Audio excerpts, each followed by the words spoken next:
All right, it is now 6 o'clock. This is Robert Depper, Chair of the Burlington Police Commission. It is May 26, 2026. I will call our meeting to order. I will do a roll call and a determination of quorum. Obviously, I am here.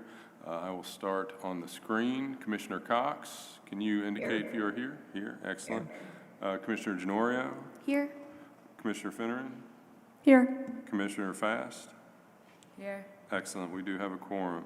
Are there any additions or modifications to the agenda? No, hearing none, we'll move on. Yes, Commissioner Cox? I just wanted to make sure that I have like a little blip of something I want to talk about real quickly, but I just wanted to make sure that Chief Burke would still be here because it really pertains to him more than anyone else. Okay, for sure. Well, you're definitely on the agenda, the next to the last item, but I anticipate we'll get there relatively quickly. Thank you. Sure, no problem. And I've got to beg everyone's tolerance today. I'm a little under the weather, so if I'm moving a little slower than usual, that's why. Next item is motion to adopt the previous meeting's minutes. Is there any discussion prior to that? All right, I would move to adopt those minutes. Do I hear a second? Second. All those in favor, please say aye. Aye. Aye. Motion carries. That brings us to public invitation to address the commission. Is there anyone online? Yes, Councilor Grant. Good evening, everyone. I just wanted to mention as we continue to navigate the process of reviewing the events of March 11th, a lot of conversations that I've been involved in with members of the community have really been bringing forth our continued issues of equity in policing, especially with the way ICE has been moving through our country, state, and city. So this is bringing back trauma that is years old to 2020 and decades old. And it is important, again, to just remind everyone about balance. Our experiences are not the same. Some families have to have conversations with their children. This was things that we used to talk about when I was on the commission. You can have a BIPOC child be told, okay, this is how you talk to adults. This is how you talk to white adults. And this is how you talk to police officers. Whereas most white families never have to have those conversations. So it really is about balance. And at times in the past, we have failed in terms of moving forward to do the right thing. And the right thing makes sure that we can make sure we have trust within the police department toward members of the community and vice versa. Otherwise, it can't work. So everything that you do and the things that you're going to review tonight, I was looking at the letter that was to the mayor and to the council president. Please keep in mind that public safety, community safety has been a political football to the detriment of this city. Thank you. Thank you, Councilor Grant. Is there anybody else online? I don't see anyone else from the public. No one is here. We'll move on to the chief's report. Chief Burke, I see you are online. The floor is yours. Thank you, Chair. We've got a fairly in-depth report on 2025 use of force data, so I'd like to yield my time to Jeff Nicholson. He's here, ready to go.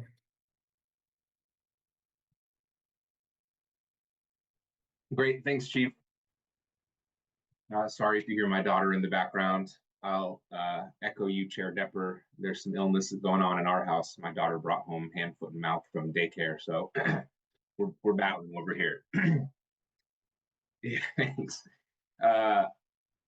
Right, so just to introduce myself, for anyone who may be watching and doesn't know me, my name is Jeff Nicholson. I'm the city data analyst, and I primarily handle community safety and public health data, primarily police and fire. Tonight, we will be looking at, let me make sure I share my right screen here. We will be looking at data from use of force from 2025.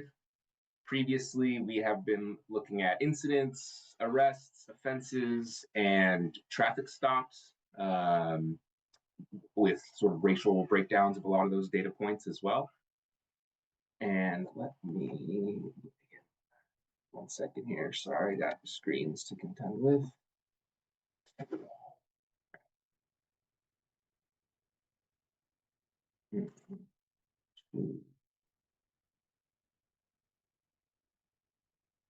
Okay. How's that looking in there? Is that a full screen slide for folks, or am I not in the right view? Looks fine to me. Great. Okay, so I will hop right in because it is pretty in-depth and I don't want to take too much time here. So first, talk about some definitions and methodology before we dive in. First question is, what is a use of force?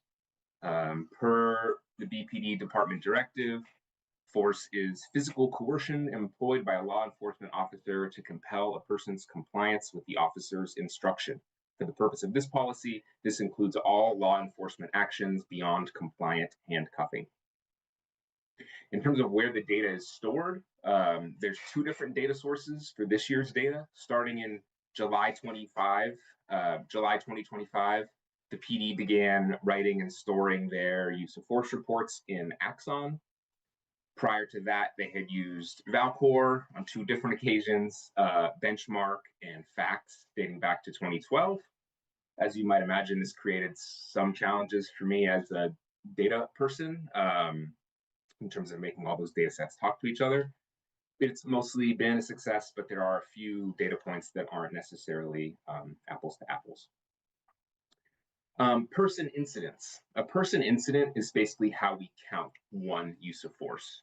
So for example, if 2 subjects are involved in a single incident and an officer uses force against both of those people, then that would count as 2 uses of force. As opposed to just the one incident, right? There's 2 different people present at that incident. Both people have force used, so that's 2 uses of force. And lastly, I want to talk about a response to resistance versus a protocol.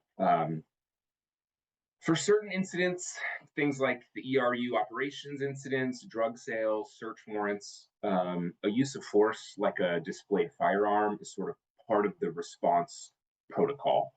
And for that reason, I thought it was prudent to sort of pull those out into separate visualizations, sort of similar to how we look at discretionary traffic stops versus sort of the non-discretionary traffic stops. And so slides labeled protocol in green along the top, we'll be looking at those incident types, those warrants, those operations, stolen vehicles, things like that. And everything else labeled response to resistance, which is the term that Axon uses, we'll be looking at all the other call types, your trespasses, arrests on warrants, disturbances, things like that. And sometimes we'll be combining the data all together into one big visualization. Any questions about any of that stuff before I move into the data? Here's Doesn't look nothing. like it. Thank you. Great. Okay, so first thing we will be looking at is total counts. So this is our uses of force from 2012 to 2025, looking again at those responses to resistance calls, sort of non-protocol incidents. We had 280 uses of force in 2025. That is the highest figure since 2012, though the last 3 years' numbers have all hovered around a similar count.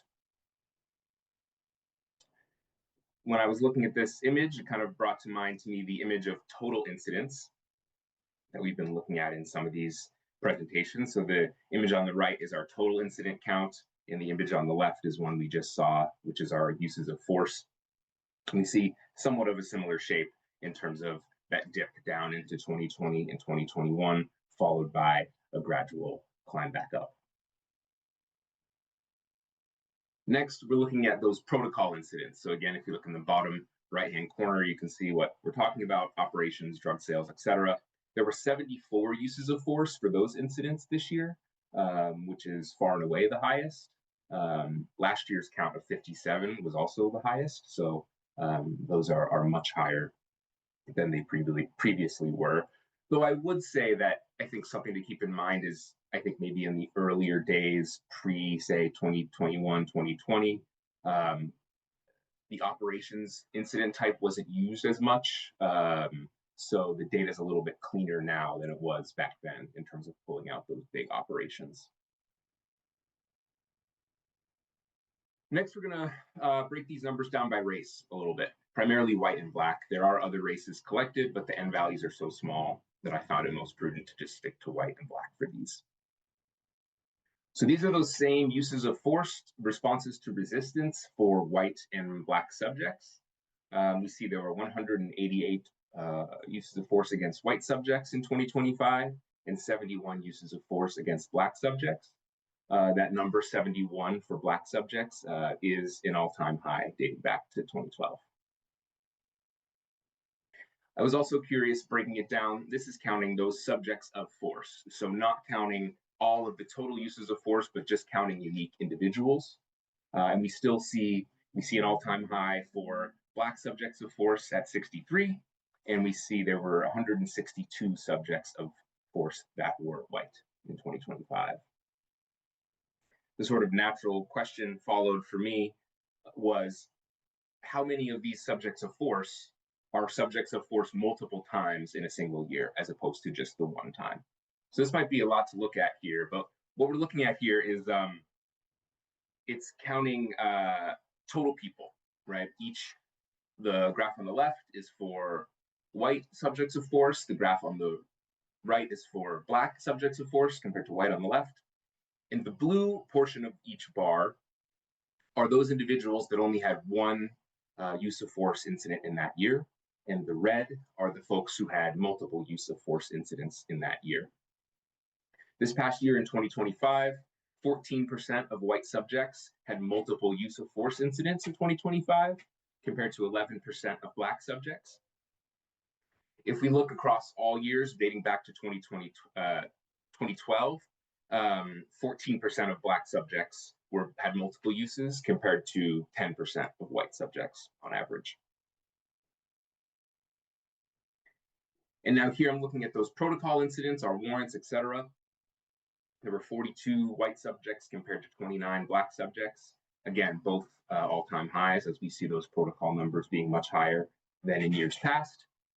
Sort of notable that from 2012 to 2021, these numbers were really in lockstep for both white and black subjects, though we've seen a bigger jump in white subjects for these protocol incidents since 2022.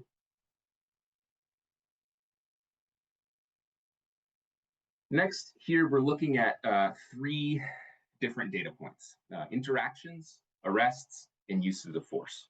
So interactions, which is that top light blue line, is essentially all people tied to all incidents for any reason. This could be a witness, a caller, a victim, a suspect, et cetera, et cetera. All those people are tied to the incident in the Valcor system, and they all have demographic information tied to them.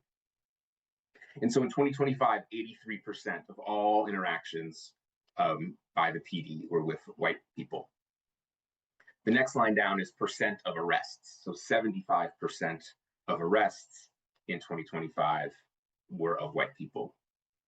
And the bottom line with the triangle points is uses of force. So we see 65% of uses of force in 2025 were of white people. When we look at it for black people, the order is flipped. We see 13% of interactions in 2025, 22% of arrests, and 28% of uses of force were of black people. I also ran this for Asian people, though again, the N values are much smaller, and we see all interactions, arrests, and uses of force in 2025. They made up about 3 or 4% of all three of those data points. Next, I wanted to take a look at incidents, arrests, and location for uses of force. This chart here is looking at the most frequent incidents where force was used, as well as how many incidents for that type had force used over the past 4 years on average. So if you look at our first row here is that ERU operations, which maybe Chief Burke, do you want to give a quick sort of overview as to what an ERU incident is? Happily. So our emergency response unit, that's a team of officers, especially trained to do our high risk work. So when you think about when the drug unit needs to execute a search warrant, or they're executing a search warrant and arrest warrant for a person wanted in connection with a violent felony, we will use the ERU team. It really evolved 2020 to more recent years. And the data capture here is much more intentional and reliable, and that's why it's a bit of an outlier. Great, thanks. So yeah, that's our top incident type where uses of force occurred. There's 56 uses of force under those incidents. Our next highest are, let's see, arrests on warrant, trespass, disturbance, as well as both aggravated and simple assaults. We also see agency assists had 19 uses of force in 2025. And really across the board, we see an increase from incident types over the 4-year average from 2021 to 2024. The ones with the double-digit differences are ERU operations, arrests on warrants, trespasses, disturbances, and agency assists.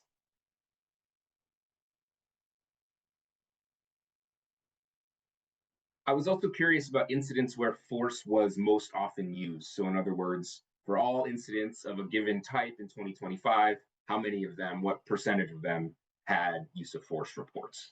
And again, unsurprisingly, that top one there is ERU operations. 63% of ERU incidents had force used. Next is 28% of aggravated assault incidents, 14% of robbery incidents, and then 13% of disorderly conduct, domestic assault, DUI, and simple assault incidents had force used. I did the same thing, but looking at arrests instead of incidents. So which arrest types were most frequently associated with uses of force? The top ones are things like assault on law enforcement officer, resisting arrest, impeding public officers. We also see things like aggravated assaults had 27% of those arrests had uses of force, as well as 27% of disorderly conduct arrests.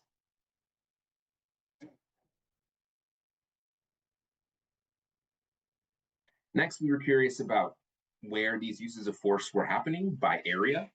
So the numbers on the left are total incidents for the PD in 2025 and where they occurred. So 43% of all incidents happened downtown, 19% of all incidents in the Old North End, et cetera, et cetera. And on the right is all uses of force in 2025 and how those percentages break down.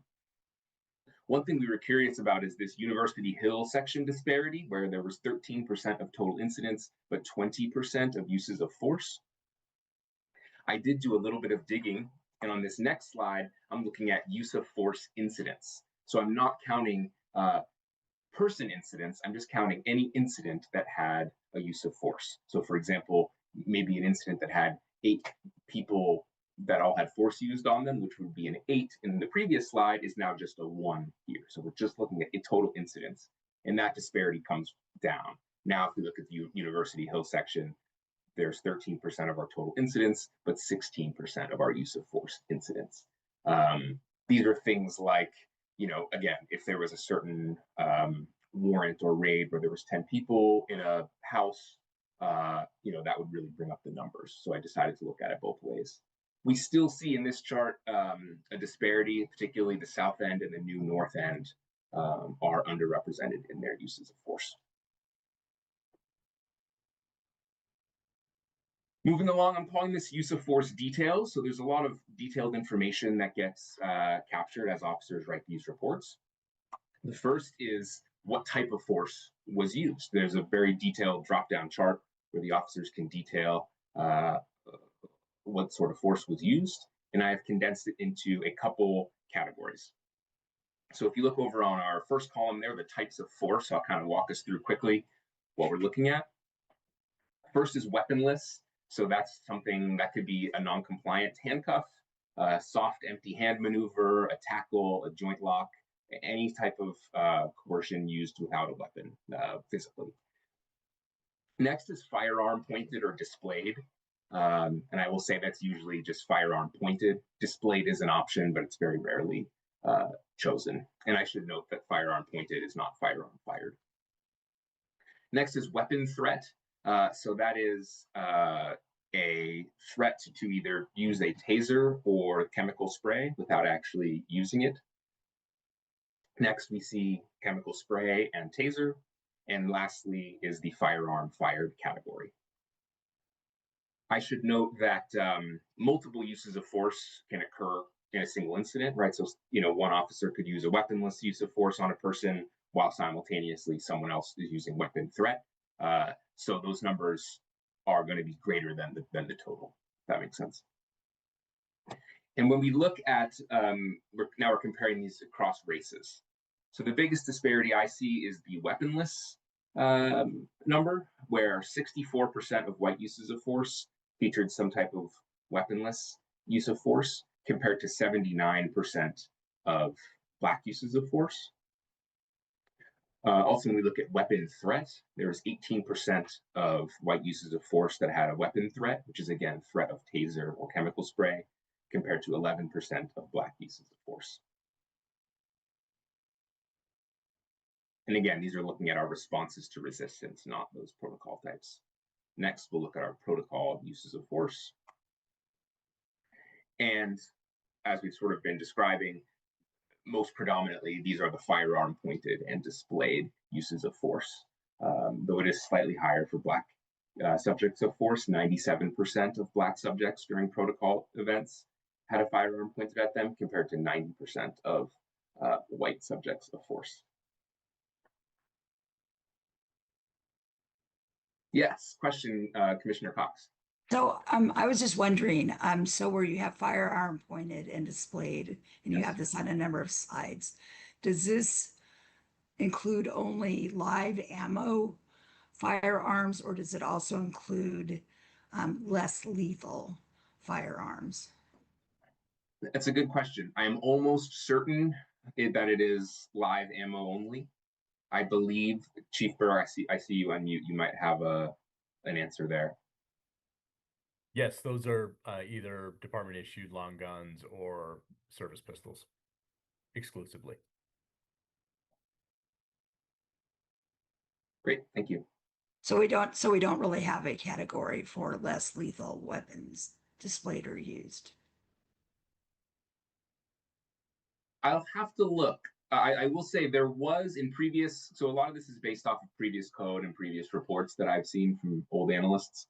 And there was a category called other force used, though I went through and sort of manually checked that and sort of read the reports and thought, okay, well, what was that other force you had used? And in most every case, it was actually just a weaponless use of force that for some reason they didn't choose the weaponless option. But if we think that is something that is getting used, Chief Burke, I can double check, go back and make sure that's not something that's getting missed in the data collection somehow. Yeah, I think that's a good exercise. And when we actually have some time to interrogate this data, we may find the small number of times that we're deploying less lethal tools in the category that's titled weapon threat. May I ask another question while I have you? Of course. In the past, when I've done sort of a deep dive in some of the use of force data, I did notice that, for example, when the ARU operates, they might have a situation where they're serving a warrant and it's on an address and they're looking for particular people. But say there might be 8 people like in the apartment where there's a suspicion that they're dealing drugs or something. There might be a number of people that are just present at the time that the warrant is served. who may or may not be associated with whatever the alleged crime is. They're just there. And so what I was wondering about when you have the number, but the ERU goes in, with like weapons drawn or, whatever it is that they do exactly. I don't know. I can only just try to imagine, but it does seem to me that if you're just present and if they draw weapons, that then you would be considered having force used against you, even though they didn't fire at you, but just the fact that they had the weapons drawn and you happened to be in the room. And so in some cases, though, what I did notice is that there might be a group of like 7 or 8 Black people in a room or white people in a room when the ERU serves a warrant. And so because the ERU has a specialized thing that they're doing, then it can easily, I think, skew the statistics. And so I was wondering if at maybe a future presentation, if you could take a look at that and maybe analyze that one piece separately. Yes, thank you. So actually, it's funny. I remember we talked about this like right when I first started. You had brought this up. We had a good conversation about it when I was still getting familiar with all the data sources. And that's in part why I felt it was a good idea to break out what I'm calling these protocol uses of force from, like, for example, what's on the screen right now are these responses to resistance uses of force. So that's pulling out all the uses of force that are, not all of them, but what you're describing. PD goes into a full house and everyone has a gun pointed at them. That isn't present here to try and control for that, like you're saying, because we don't want to skew any statistics. Because like you're saying, people just happen to be there during the service of a warrant. So all these responses to resistance slides are not accounting for that, if that makes sense. Or they are accounting for that, I should say. They're taking those out. Okay, thank you. Kind of related to this, but it was actually related to slide 12 and 13 and kind of reconciling the data and how you talk about it internally between white and Black arrests and how the use of force flips. And I was wondering, Chief Burke and Jeff, how you all talk about that as a team internally and kind of what's on your radar for being more aware of that moving forward. I can start with that. So this is new data for us to begin to interrogate and look at the individual incidents themselves to make a determination about whether this is a policy consideration, a training consideration, or an employee performance consideration. But again, we're anxious to do some of that investigative work with this and to figure out how we can better align some of these outcomes than what we're looking at today.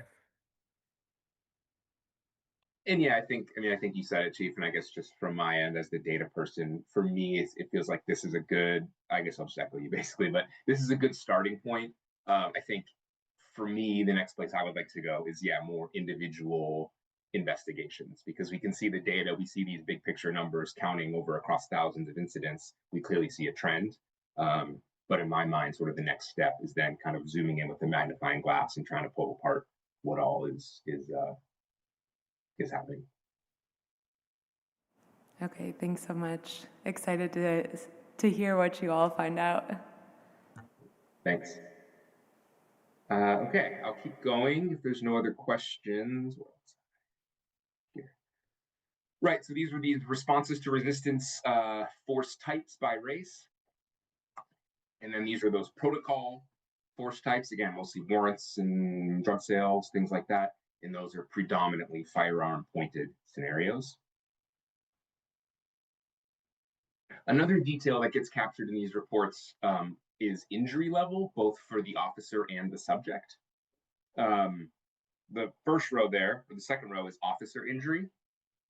We see 10% of officers involved in white uses of force reported being injured, compared to 6% of officers involved in Black uses of force. And then when we look at the subjects, we see 9% of white subjects reporting injuries, being injured, compared to 17% of Black subjects of force. So again, I think that's something there we might want to look into a little more deeply. I will say from a data perspective, there is a menu in the report for officers to indicate the level of injury. And I think this is one of those data system discrepancy situations, but there's like a minor category, a moderate category, a major category, and a severe category. And of the 28 reported injuries, 2 were listed as moderate, dislocated shoulder and elbow, reported by white subjects. And the rest of the injuries were indicated as minor by the officer issuing the report. They varied in terms of what the injuries were, but the most common ones I would say were irritation from chem spray on face and eyes, and lacerations on hands and of face. The last category we'll look at is, we've already talked about it a little bit, but use and pointing of firearms. So this is, again, for responses to resistance incidents, uses of force where a firearm was pointed or displayed. In 2025, there were 91 such incidents, which is an all-time high. And in fact, the last 3 years, each year was an all-time high at that point. And I made this note before, but this chart is called pointed or displayed because displayed is technically an option for officers to choose, but 95+% of the time, it's a point. You know, maybe sometimes one officer is pointing and the other is just displaying, but so I'm trying to be as accurate as possible and use both in the title, but we're mostly talking about, at least in 2025, pointed firearms. So again, 91 in 2025, which is the highest on record. I was curious to dig into which incident types were these gun pointings happening. The top 4 incidents are disturbance, assist agency, trespass, and suspicious event. And again, I compared it to the 2021 and 2024 4-year average. And we saw a 10 use of force jump for both disturbance and assist agency that involved firearm pointings. Though something I did want to point out, I looked into it a little bit and sort of dug deep into what was going on. One of the assist agencies in 2025 was responsible for 8 uses of force, which was a burglary that got called in by the Colchester PD. I don't know all the details, but I imagine it was something similar to what you might have been talking about, Commissioner Cox, of multiple people having weapons pointed at them as part of this burglary that got called in. So I can't say for sure. But regardless, we can see these numbers are up across the board for almost all incident types. And this is firearm pointed for those protocol incidents. So again, for those warrants and those search arrests and things like that, we see 69 happened in 2025, which is again an all-time high. A couple more here. I just wanted to break that out by race. So again, uses of force where a firearm is pointed, broken out by race. We see 65 uses of force against white people where a firearm was pointed, compared to 22 uses of force against Black subjects where a firearm was pointed. This is that same information, but it's presented as a percentage of all uses of force for that race. So for example, if you look at the labels on our 2025 data points there, we see that 35% of uses of force on white subjects, of all uses of force against white subjects, 35% featured a pointed firearm, and 31% of uses of force on Black people featured a pointed firearm. It is maybe a little notable that from 2012 to 2022, almost all years, that rate was higher for Black subjects. And the last couple of years, we see them more aligned there, more equal. And then doing the same thing again for our protocol, warrant, et cetera, incidents, 38 uses of force against white people with a pointed firearm and 28 against Black people, both all-time highs. And doing it as a percentage of all protocol uses of force, I mean, again, we see that it's very common for firearms to be pointed during those incidents. And very lastly, I wanted to illustrate gunfire use of force incidents. So these are incidents where an officer BPD officer fired their weapon. There were 2 such incidents in 2025. Prior to that, the last one was in 2022 with 1 incident, and prior to that was 2016 with 1 incident.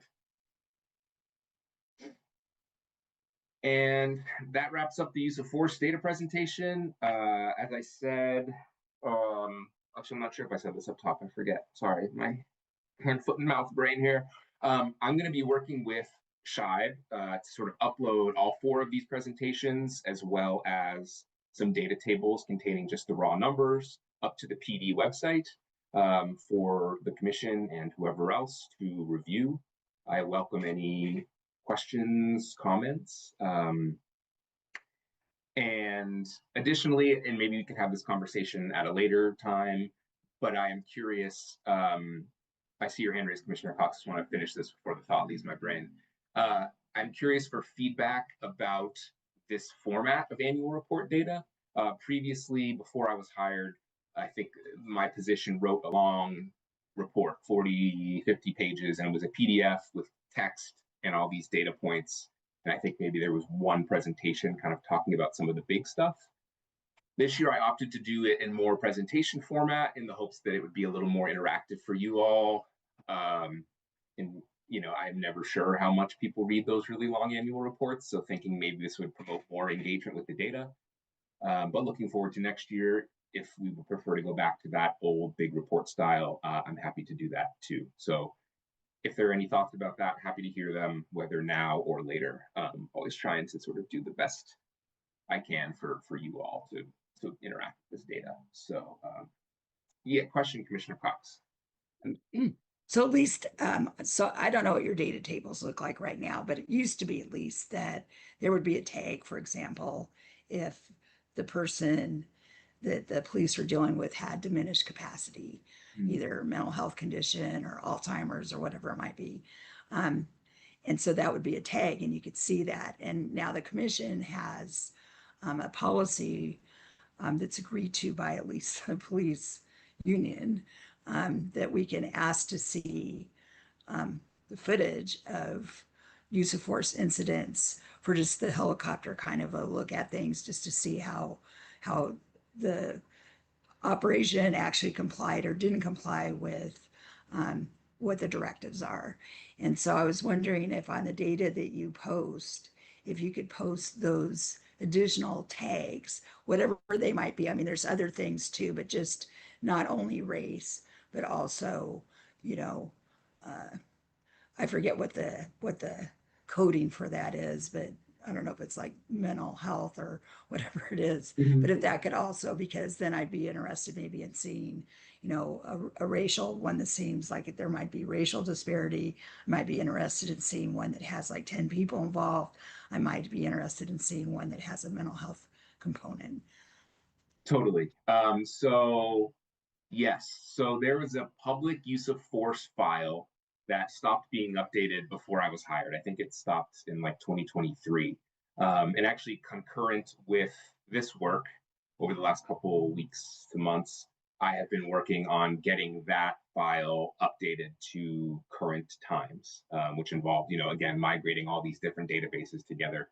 And I'm happy to say that I recently figured it out, and I'm going to start posting that at the start of every month. When I also post my incidents and all the arrests and all the offenses, we'll also be posting the use of force information, again, de-identified for public consumption. And that will have those flags that you're talking about. It has like number of officers that were on scene. It has all sorts of stuff. So that will be going back live, hopefully, I guess, illness permitting, in the next couple days here. And I think that has a lot of what you're talking about. Great. Could I just say one more thing, which is that I'm really happy that you're here and helping on all of this. I know you and I had a conversation. I really took away a good feeling from that. And I think these are fabulous analyses, and you really explain things well. And I look forward to how this develops out in the future. But thank you very much. Thank you. I appreciate hearing that. Yeah, I love this part of my job. I really enjoy getting to share this out and sort of see what conversations come from the data. So I appreciate that. Thank you. Yeah, happy to answer any other questions, or can pass it back. But again, yeah, I just wanted to make sure I flagged for you all that over the next couple weeks, hopefully on the PD website, Shibe and I can figure out a really clean way for anyone who visits the data portion of the website to see these presentations as well as those public data sets that I post at near the beginning of each month. Thanks. I have a question which I think is just for the chief. Maybe you could describe if the protocol changed when we started seeing those increase in weapons being pointed or displayed. You said that the ERU kind of got more formalized around 2020. I was just wondering if you knew, if you had some more background as to that increase. So I think it's a cleaner data capture, where the protocol were always kind of in practice here were search warrant executions, whether or not that was tied to the underlying crime that was under investigation, or if we punched a standalone operations card, it kind of, the incidents got scattered across. We now are definitely, the data is much more reliable because when we use the ERU for any high risk situation, they generate that incident. The other thing I would like to call out is that I'm not surprised about the increase in incidents of firearms pointed or displayed post 2022. As we all know, the city went through an awful spate of gun violence in that year, and we do now respond to more calls for service related to either shots fired or potentially a weapon having been brandished. So another, interrogation that I'm interested in doing is drilling down on a lot of these incidents where firearms are being displayed or pointed to see what the officers were in fact responding to. The other thing that we're not capturing in an easy to track way is the number of times our officers are actually recovering and seizing firearms or just simply encountering firearms during their daily work. And I think that is a metric that we need to have greater clarity on as well. And then another general question, sort of in line with what Commissioner Fast had asked. This is kind of the final data that we're receiving in the different chunks as the annual report for 2025 have kind of all been in line with, data that the commission has been aware of specifically since, the city codified, different emergencies, different crises in our city. And a lot of that has to do with racism. And these numbers, while they may be new to you, maybe you, just saw this data today before we're seeing it. But the trends have been the same. You inherited this. So I'm wondering, is your intent to make a plan to address these issues? I know you said you want some more time to dig in and look down to the incident level, but I guess I'm wondering what your plan is. I think that's what we need to do. We need to interrogate the data, keep asking questions about it, and really pivoting back to the three areas that really influence our employees' behaviors in the street. And that's how we train them, how we give them policy, which policy typically is in line with training standards, and then how are our employees performing the duties that we're charging them with in the field. So that is a bit more of a qualitative exercise than just a stick count of these incidents, but it's work that I know that the community wants us to do, and I feel that it's important that we begin to roll up our sleeves and look deeper here. Okay. Do you have any suggested time frame for when you think you'll be able to look more into that and share that with us?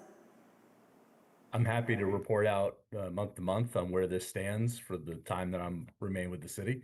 But I can't say that I'm going to project that we can change or influence any of these numbers in any way, up or down in a finite time period. Until we know what's really driving this data, it's hard for me to sit here and say, I can engineer a plan to within 45 days have better outcomes.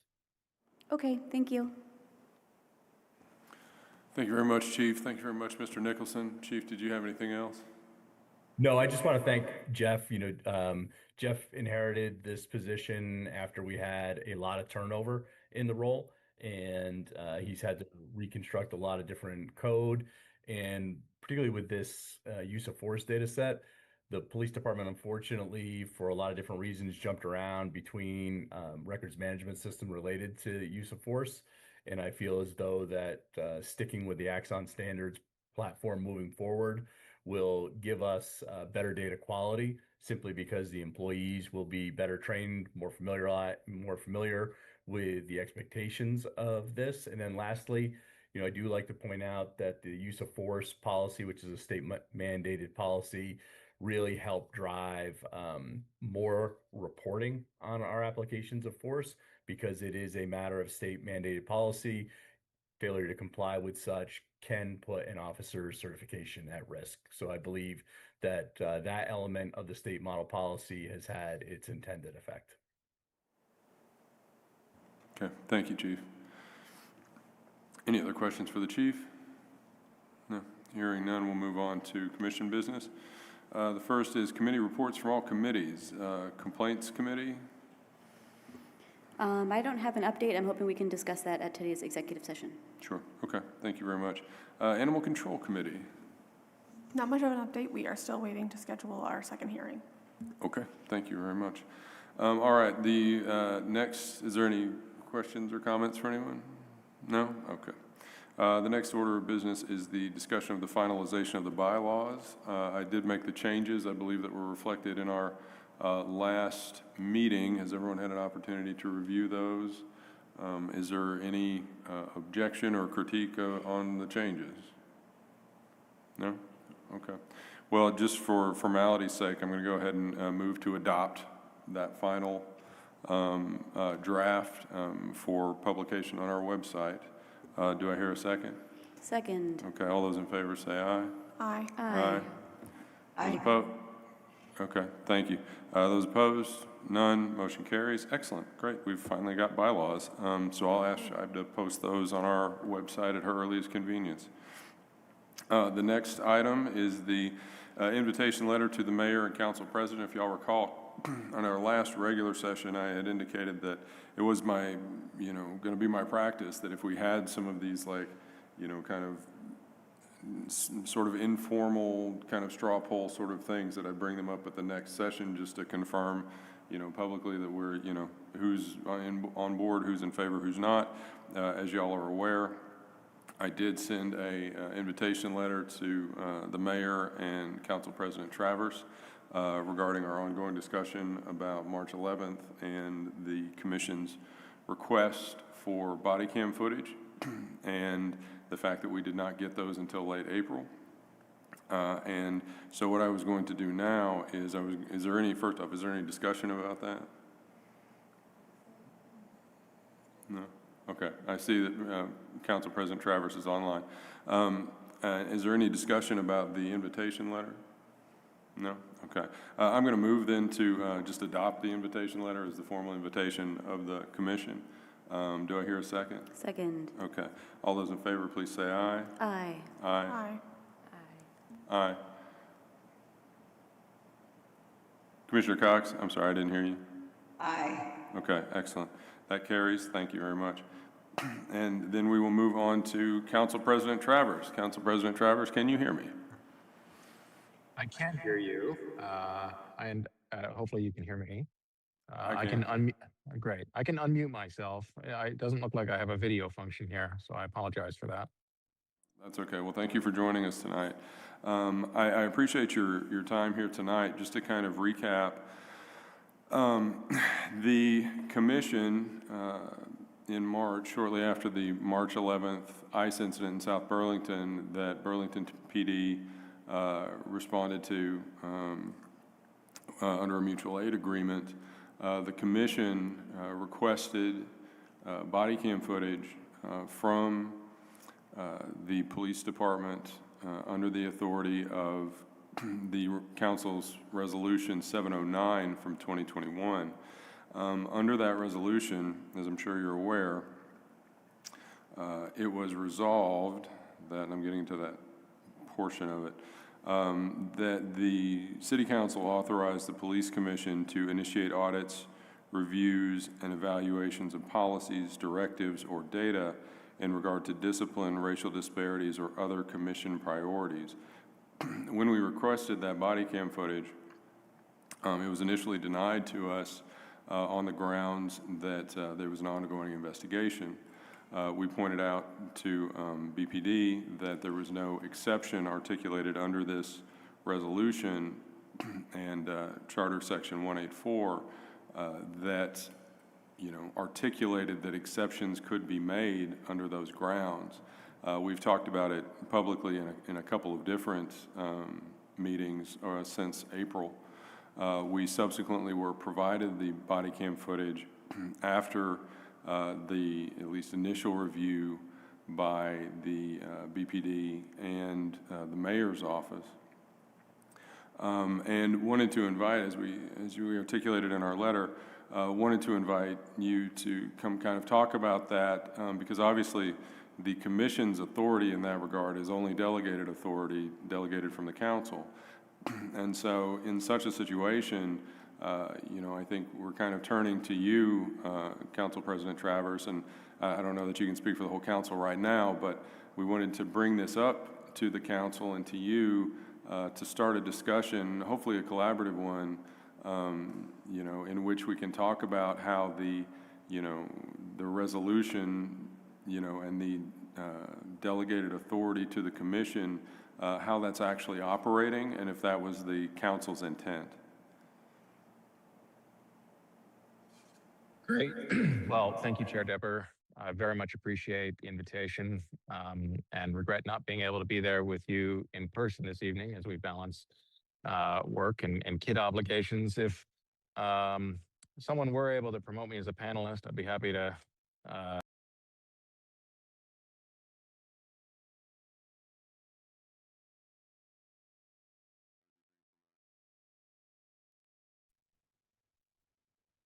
Okay, can you hear me now?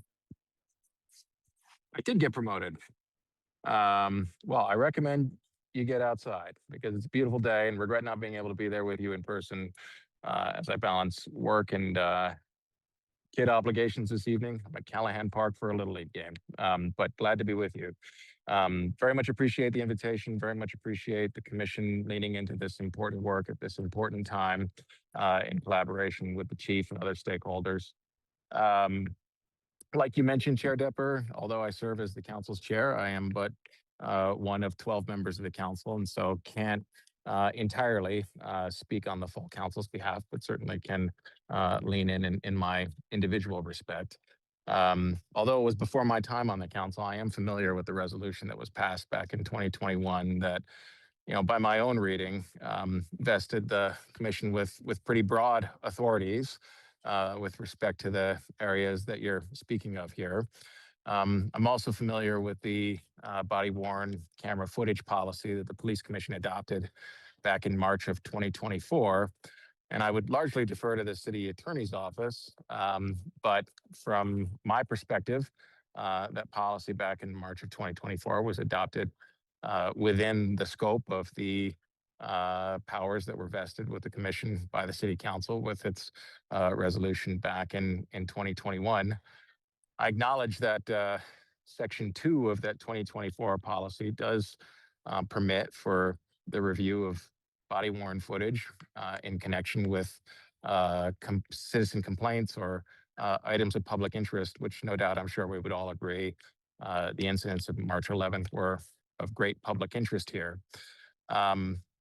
And this is where I turn to just speaking on my own behalf rather than that of the council. I also will acknowledge that while the policy itself adopted back in March of 2024 does not, by its black letter, necessarily indicate exceptions from which the delivery of body-worn footage could be delivered. I can imagine circumstances where that would understandably be the case in the interest of public safety, or if, for example, a matter was the subject of an active criminal investigation where the state's attorney's office was asking our local law enforcement to withhold video footage. I appreciate very much so, in thinking about this, though, the frustration of the commission, perhaps, and to the extent one of those grounds, which I could imagine potentially justifying the delay of video was at play, the fact that that's not really spelled out in policy, sort of exactly what those grounds may be.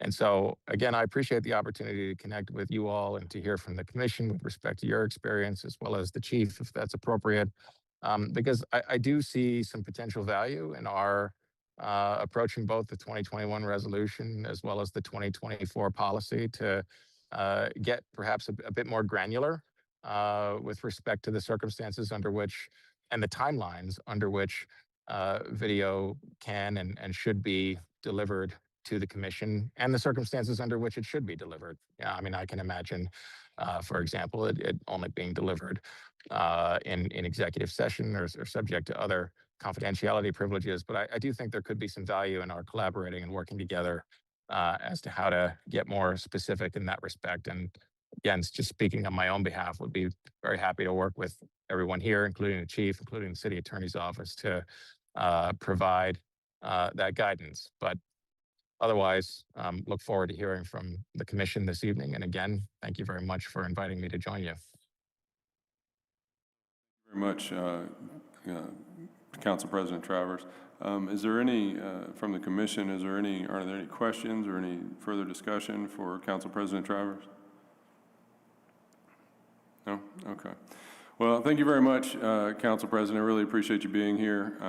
I appreciate your perspective, certainly with regard to circumstances where it might be appropriate to withhold that type of thing from the commission. Though I do think that, as you said, a little more granularity would certainly be appreciated when we have a very broad authority. Go ahead, please. Yeah, I was just going to say, Chair Deborah, I mean, you and I both professionally practice as attorneys. And, in the course of litigation where there's discovery requests, if a party is objecting to a discovery request, it's not typically appropriate to just object. You need to state your grounds for the objection. Now, those grounds are set forth in evidentiary rules, right? And I think that is the frustration here, is we don't really have those grounds, as far as I'm aware, at least necessarily in writing in a way. But I could appreciate our trying to find a path forward where when there is a valid ground to object to sort of publicly or even privately turning over body-worn footage and the level of timeliness that the commission would look for, that we get more detailed and lay out what those grounds would be, such that we avoid confusion moving forward. Because I think, unfortunately, this is an item that will come up again. Sure. Yeah. I appreciate that articulation, because that is, I think, a lot of our frustration has been that, if there is a articulable reason under the code or, under the resolution or something like that, or even some process for remedy to object to the objection, right, or to meet the objection somehow in a formal way, I think that would be helpful. But particularly in situations like this, and unfortunately, I made no secret of this, I do believe that something like this is likely to happen again. And I hate to think of a situation wherein we're back here with a broad mandate, and frankly, even more expansion of our authority that continues to be hung up at the legislature. And in that situation where the citizenry of Burlington is, effectively just kind of hung out, we don't have really a good answer for them as to, why we aren't able, at least as the oversight body, to be able to review that footage, more immediately than we were. So I appreciate your perspective. Commissioner Cox. Yeah, I just wanted to mention that in the department's directive that deals with complaint handling by the commission, it does list out several cases where the footage would not be available to us when the case is sent out to another agency for their investigation or prosecution and so on. But there's a remedy or a mechanism for being able to see the footage, which is to ask permission from the other agency. But there's nothing in there to say the mechanics. Is this something that the commission asked for? Is this something that we ask the department to ask the other agency for? And so in the September of 2025 case of a police shooting of a young man with a mental health condition, we're apparently waiting on it being with another agency. And so I'm not even sure though how to ever shake that loose. And so there are other incidents other than the March incident. Thank you very much, Commissioner Cox. Again, thank you very much, Council President Travers. I appreciate you being here and chatting with us. Did you have anything else you wanted to leave us with? No, thank you. Just again, to reiterate my openness to working with you, Chair, as well as with the Chief and the City Attorney's Office to try to bring some more clarity to this policy moving forward. So we'll look forward to our continuing the discussion. Again, appreciate the invitation. Glad to be with you this evening. Council President Travers, I appreciate it, and enjoy your Little League game. It's 5-5, bottom of the third. So, all right. Thank you. Have a good evening. Okay, did anybody have any more discussion on that topic? No? Okay, thank you. Moving on to Directive DD45. Is there any discussion on that? I had a couple comments, some of which were addressed, which was very helpful. Thanks for going back and forth with me. I did have a couple that Anna responded to that she was a little unclear of. Let me just go through here.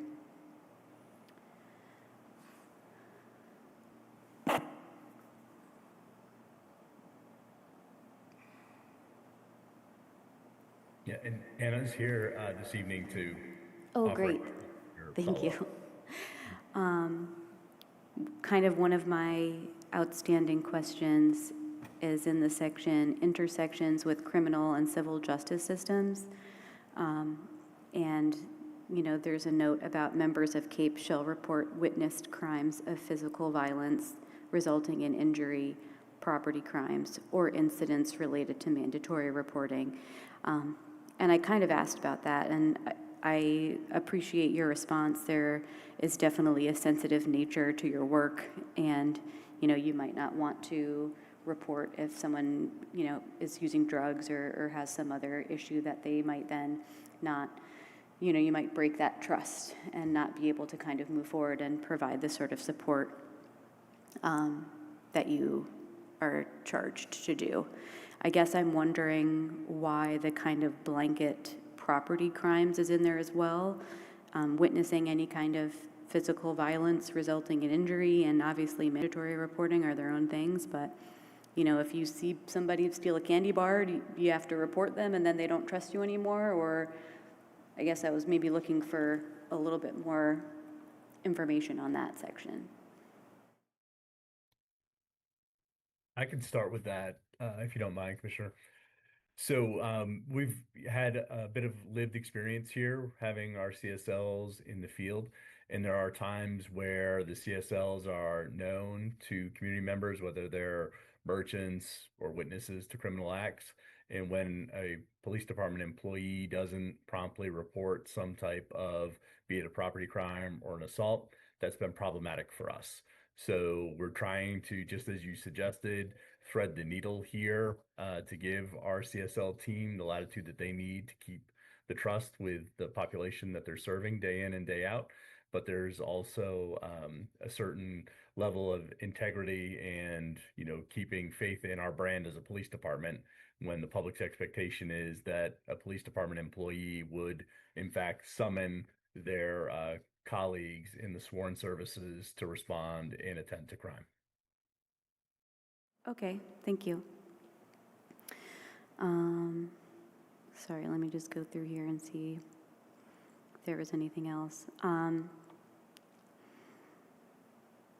There were a couple of notation things that it was not super clear to me, and I know the formatting has changed a little bit, so maybe that's been resolved. But in the section requests for transportation from BPD personnel, there's one of those typical follow the steps as noted above. And then there's many sections that are called transportation, so it's not like clear to me which ones apply. That will be fixed with the formatting when we adjust that so that it's referring to the section that's directly above it. Mhm.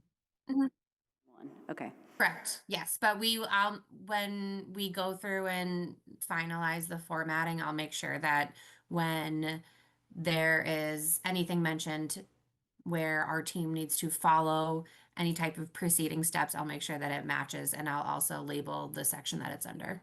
Thank you. Yeah, it was just confusing to me which that's one, because fair. they're all very similar. Yeah. Yes. Yep. Yeah, I think that's all I had. Thank you. Excellent. Are there any other questions, comments? No? Okay, I will go ahead and move to approve DD 45 as written. Do I hear a second? Second. Okay, all those in favor, please say aye. Aye. Aye. Aye. Aye. All right, the ayes have it. It's unanimous. DD 45 passes. Thank you very much. I appreciate it. And I'm sorry my eyes are going. I can't see your last name, but thank you very much, Anna. Waggling. No one can Waggling, pronounce it the okay. first time around. Thank you so much. I appreciate it. All right, and moving on, Commissioner Cox, you are up next. You have the floor. Yeah, so let me try to get this.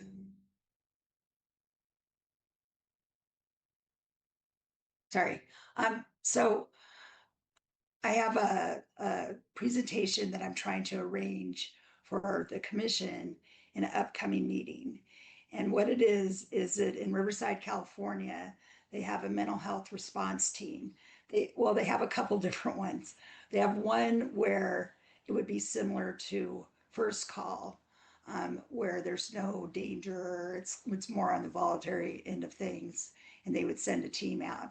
There's also a team when the situation is trickier than that, and there may be some danger involved, then it's a two-person team, a officer of the Riverside Police Department and a caseworker, a clinician, and they go together and that's all they do. So they're specially assigned this task. Now Riverside's like 300,000 people, and so exactly what they do probably wouldn't translate to Burlington, but I think some of the ideas might be worth looking at, and I'm hoping that the chief would be interested in hearing it, as well as it being educational for us.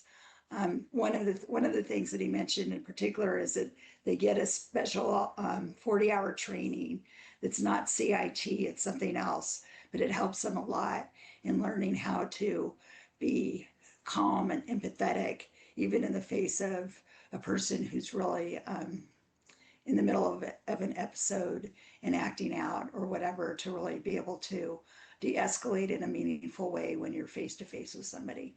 And so I'm interested in doing this, and I'm hoping that that the commission would like to do this. So I guess I'd like to hear make a motion that we put this person. It's going to be one of the officers and his and the clinician that rides with him. And by the way, what they do is they do this all day long, every day. And so if they don't have active calls, what they do is they circle back around to people that they've interacted with. So in a way, it's similar to maybe part of what our situation table does, and trying to figure out ways of helping people to prevent further calls in the future.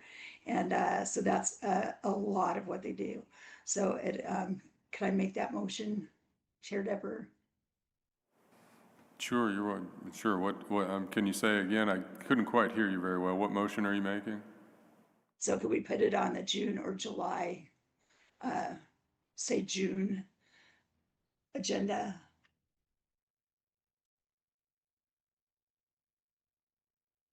Is there any discussion first off?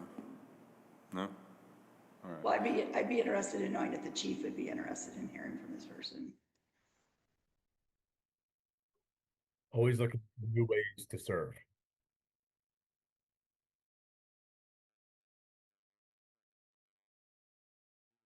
Agenda, all those in favor, please say aye. Aye. Aye. All right, the ayes have it. It will go, do you have a preference for the June or July agenda?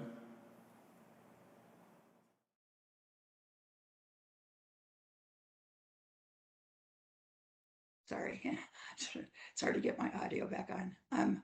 I'm cool either way as long as I can just let him know. We've had some text going back and forth and some conversation, but he actually, they're not him, but that the preceding team helped my brother, who was having a very difficult time, and I really appreciated the work that they did.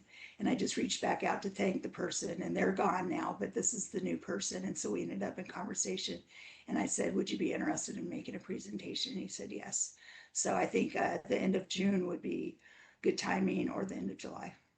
Sure, I appreciate that. Well, we'll just say it's going to be on June 23rd right now, unless your contact can't make that date. And otherwise, if you want to give me any more details to put on the agenda, I'm happy to. Thank you. Yes, ma'am. Any further discussion? No? Okay. Move on to the last item of public business, the resolution regarding the Commission's audit authority. If y'all recall, I brought this up at our last regular meeting. I'll go ahead and read it here. This is a resolution affirming the Commission's audit and review authority. It was initially introduced on April 28, 2026. Obviously, that date would change to today's date if it were to pass. Whereas the Burlington Board of Police Commissioners holds authority under Burlington City Charter Sections 183 and 184 to audit and review Burlington Police Department actions for conformity with current department policy. Whereas that authority was affirmed and operationalized by City Council Resolution 7.09 in 2021, which contains no exceptions for categories of records, types of police action, or circumstances under which the Commission's audit access may be withheld. Whereas the Commission exercised that authority by requesting body-worn camera footage of the March 11, 2026 ICE detention and protest, and that footage was withheld from the date of the Commission's request until April 20th, 2026 without a stated legal basis. Whereas the Commission's audit and review authority is meaningful only if it is recognized and honored by the Burlington Police Department and the City of Burlington. Now therefore be it resolved that the Burlington Board of Police Commissioners affirms that its audit and review authority under Charter Sections 183 and 184 and Resolution 7.09 is a freestanding oversight power that admits no categorical exceptions, and that the withholding of department records from the Commission requires a specific written legal justification. And be it further resolved that the Commission requests a meeting with the Mayor and the President of the City Council to discuss how the Commission's audit authority will be recognized and honored going forward. Adopted by Burlington Board of Police Commissioners, and obviously if it were adopted, that would be on May 26, 2026. I'll just say, based on what Council President Travers talked about, I still think this resolution is important to reiterate, where we kind of sit in the world right now. Now, there might be further granularity needed. There might be further discussion on how to tighten this up, but I think in the world as it exists right now, that is simply the state of the law. And so I would put that before the Commission and ask, is there any additional discussion? Yes, Councilor Finneran, Commissioner Finneran, I'm sorry. I have some discussion around the third whereas. Sure. I think particularly the last line, the footage was withheld from the date of the Commission's request until April 20th, 2026 without a stated legal basis. I think that the Commission, or at least the majority of the Commission, disagrees with the stated legal basis, but the City Attorney's Office did provide a stated legal basis, and so I would suggest an amendment to change that whereas to, whereas the commission exercised that authority by requesting body-worn camera footage on the March 11th, 2026 ICE detention and protest, and that the release of that footage was withheld from the date of the commission's request until April 20th, 2026, based on a legal interpretation provided by the city attorney's office that the commission disputes. Okay, I second that motion. okay. My only slight pushback about that is that the legal basis that they articulated was grounded in complaint authority and not audit and review authority. And that has always been my frustration with that evaluation, was that I perceived that we were pretty clear about the authority under which we were moving, and the stated legal basis was grounded in a separate legal authority. So, you know, if the rest of the commissioners, you know, feel that way as well, then, you know, that's obviously fine. We can modify that as you like, but that would be my pushback. Is there any other, and we'll definitely do that. Let's see, is there any other request, are we going to have any other requests for modification of the language from anyone? No? Okay. So we've got a motion and a second to modify the language as Commissioner Finneran has articulated. Just for ease, I'll just poll. So Commissioner Fast, yay or nay? Yay. Okay. Commissioner Finneran? Yay. Okay, I am a nay. Commissioner Denorio? Nay. Okay. And Commissioner Cox? Aye. Okay, so 3 yeas, that carries. All right, and so that will be modified. Let me make sure I make correct notes here.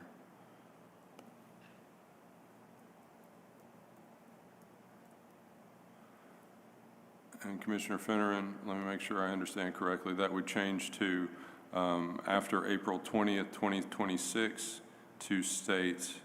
I just emailed you the Okay. exact language. If you refresh, I think Okay, you'll have excellent. Thank you very much. Okay, that would change to after April 20th, 2026, based on a legal interpretation provided by the city attorney's office that the commission disputes. That work? Okay, great. Well, we'll modify it to that if it carries. If there's no further discussion on that, and I will include, golly, I just lost it. Okay, I will include that if this carries, we'll make modifications to the appropriate dates to reflect that accurately. So I would move to adopt with Commissioner Finneran's changes the resolution as articulated. And do I hear a second? Second. Okay, second from Commissioner Denorio. I will poll again. Commissioner Fast, are you yay or nay? Yay. Okay, Commissioner Finneran? Yay. Okay, I am yay. Commissioner Denorio? Yay. Okay, Commissioner Cox, go ahead. Do we get to discuss this at all? I just feel honestly like it's performative at this point. I felt that President Travers gave a good recommendation for going forward on a collaborative basis. And I think that that's a good plan. And I don't really understand what the purpose of this is other than performative. Okay. I will just say for myself, I find that it is performative, and that's why I am voting for it. Okay, thank you.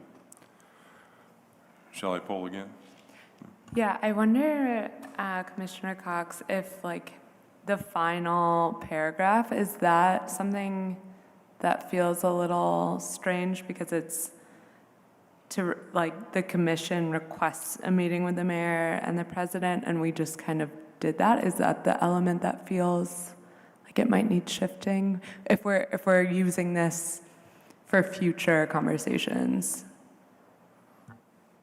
So should I respond? Yeah, I mean, obviously he was already here, and so it does feel performative. The mayor's not coming, and I'm assuming that we can hear something from Haley if we're interested in asking her. If you are Chair Deborah, I guess I sort of know what she's already going to say, but I just feel like it's saying like, we're really mad about this and we really, really want to change. But I think they already know that. I don't really understand the point of it. But, you know, if everybody else wants it, I'll go along with it. But I just think it's not smart. So, And I appreciate that. And, you know, I guess we look at performance a little bit different. You know, we did invite the mayor and Councilor Travers to come and speak with us, and Council President Travers did, and I appreciate his time. And I think what Council President Travers indicated was that this would need to be an ongoing discussion. And I think it's appropriate, you know, in this environment to, you know, if we, to the extent that we can, publicly and with, you know, one voice at least, offer, you know, that we are interested in continuing this conversation in a productive manner so that this doesn't happen again. I think it's one thing to kind of, you know, have this discussion and, you know, have it publicly, and that's great. But I mean, if we don't create an artifact of, you know, our perspective and what we're trying to do, then is it performative?